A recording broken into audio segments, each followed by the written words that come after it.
Alright, so welcome back guys to another video. So now we will be doing an assignment on Naïve Baye's algorithm. So without further ado, let's start with our question 1. Question 1 says, read the data, then create a sample and load the required packages. So for the purpose of this assignment, we will be using a dataset called iris dataset. It's a very common and very popular dataset. So it's a dataset of iris flowers. It contains 4 features: length and width of sepals and petals. It has 50 samples of 3 species of iris: Iris setosa, Iris virginica, Iris versicolor. I don't know if I'm pronouncing these names correctly, so pardon me for any mistake. Now we will use the features of this dataset to classify the species of these flowers. So let's read in the data using the read.csv function and store it in the variable iris.df. Then we'll set the seed. Then we'll create the sample using the sample function. So we are creating a sample from the total number of rows of iris dataset. And this time here we have mentioned sample size as 112 instead of giving it in terms of percentage. And then we'll mention replace is equal to false. It means once a number is selected, it will be removed from the next selection. So we can run this and we can store it in the variable tray. After this, we will install the below package for carrying out the Naïve Baye's modeling. Again, as I have already done it, so I have put a hashtag sign before install.packages function and I am directly calling the library. Now we'll move to the next question. It is asking us to create the model, predict, and then evaluate the performance. So let's first create the model on the training data. So we will use Naïve Baye's function here.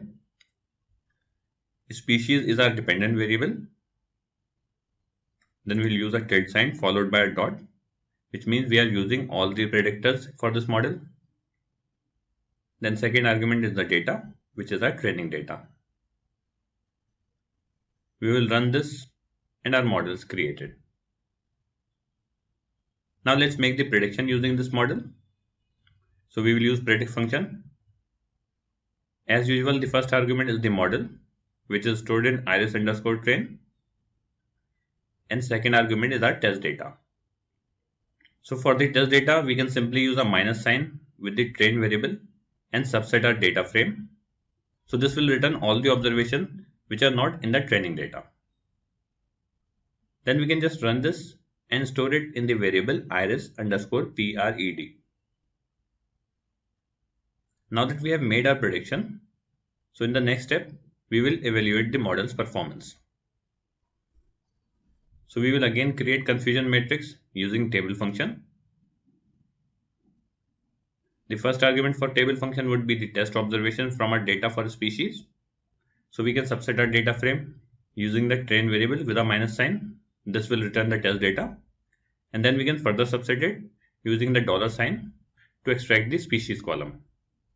So this will be our first argument. And the second argument would be the predicted values, which are stored in iris_pred. We will run this and store it in the variable table.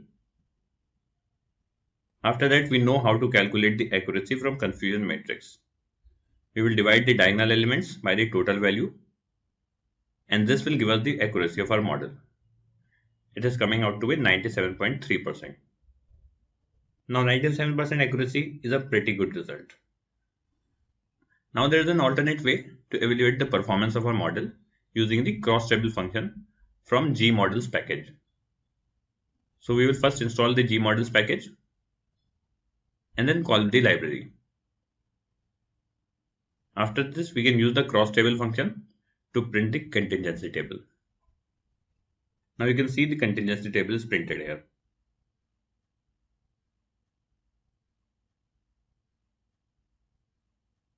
So I have included an explanation for this contingency table here.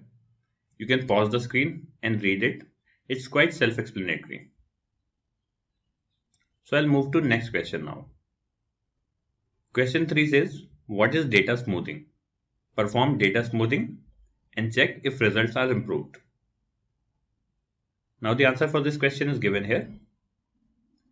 Point 1 says, data smoothing uses an algorithm to remove noise from a dataset that allows important patterns to stand out. For example, an economist can smooth out data to make seasonal adjustments for certain indicators, say retail sales, by reducing the variation that may occur each month, like for holidays, etc. So that is what data smoothing is. Now there are few disadvantages of data smoothing. Point 1 says, data smoothing doesn't always provide an explanation of the trends or patterns it helps to identify. The next point says, it also may lead to certain data points being ignored by emphasizing others. Now there are different types of data smoothing. Here we will use Laplace data smoothing. Now you don't have to get into the mess of it, but if you are interested, then you can read on internet. But the math part is not that important for us. We can directly go on the application. So for data smoothing, we will again use Naïve Baye's function. So the first argument is the predictors. It could be either the data frame or matrix. If you see the previous formula, we had written it differently. We wrote the formula using a species, our class vector, and a tilde sign, and so on. So you can write it either ways. I'm just showing a different way of writing the formula. Then the second argument is the class vector, that is species. And then we will mention Laplace is equal to 1. Now below I have written the reason why are we using Laplace is equal to 1. This is an iterative process. We usually start from 1 and then try different values. It's basically a hit and trial method. So we will run this and store the results in a variable iris_train2. After this, we will make the prediction using the predict function. The first argument is our model, which is stored in iris_train2. And the second argument is the test data. Now we will run this and store the results in iris_pred2. After this, we'll create a contingency table using the table function. And then we will divide the sum of the diagonal elements by the sum of all the values to get our accuracy rate. So our accuracy rate is coming out to be 97.36%. Now if you refer to the explanation, it says, we can see that the accuracy is still 97% and there is no improvement in it after doing the Laplace smoothing. However, we can try different combinations by modifying Laplace values or other parameters. Again, this was just to give you an idea about the process, and I hope the process is clear to you. So guys, with this we have come to the end of this assignment. It was a pretty straightforward assignment, I believe. In this assignment, we have learned to create model using Naïve Baye's algorithm and then check the accuracy of the model using contingency tables.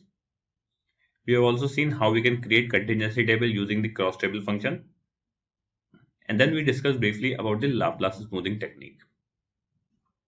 So I hope you have found the video helpful and hope you can see that we are gaining momentum now. We have learned some really useful techniques so far. We will have a lot more coming in the future videos. And if you are yet to check the other videos, do check them out. They are really helpful. Now I'll see you again in the next video. Until then, have a nice day.